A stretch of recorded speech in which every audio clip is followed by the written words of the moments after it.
নমস্কার, আমি অভিষিক্তা দাস। আমার বয়স 14 বছর। আমার বিভাগ গ।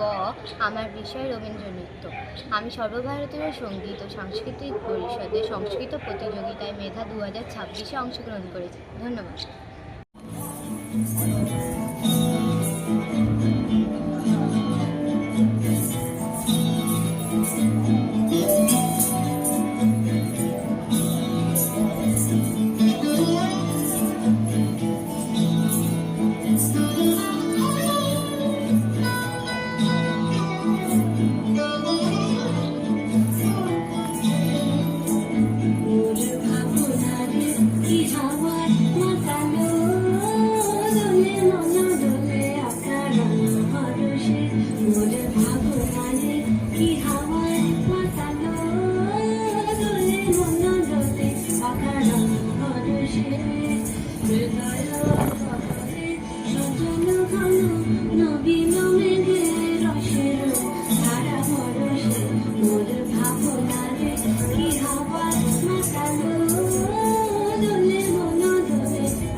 আচলের নকুলিমা গোপানো স্বপনে চাইল অপরস আচলের নকুলিমা উড়ে যায় বাদুরে বাতাসে তার ছায়াময় উড়িল কেশ আকাশে উড়ে যায় বাদুরে বাতাসে তার ছায়াময় উড়িল কেশ আকাশে সে যে মনোর তিল আকুলে সে যে মনোর তিল আকুলে চলতে যাকে তো ঘিরে তোর সুপাশে মর ভাবনার কি হাওয়ায় মাতালো দুলে মনো দুলে আকাশ বাজসে মর ভাবনার কি হাওয়ায় মাতালো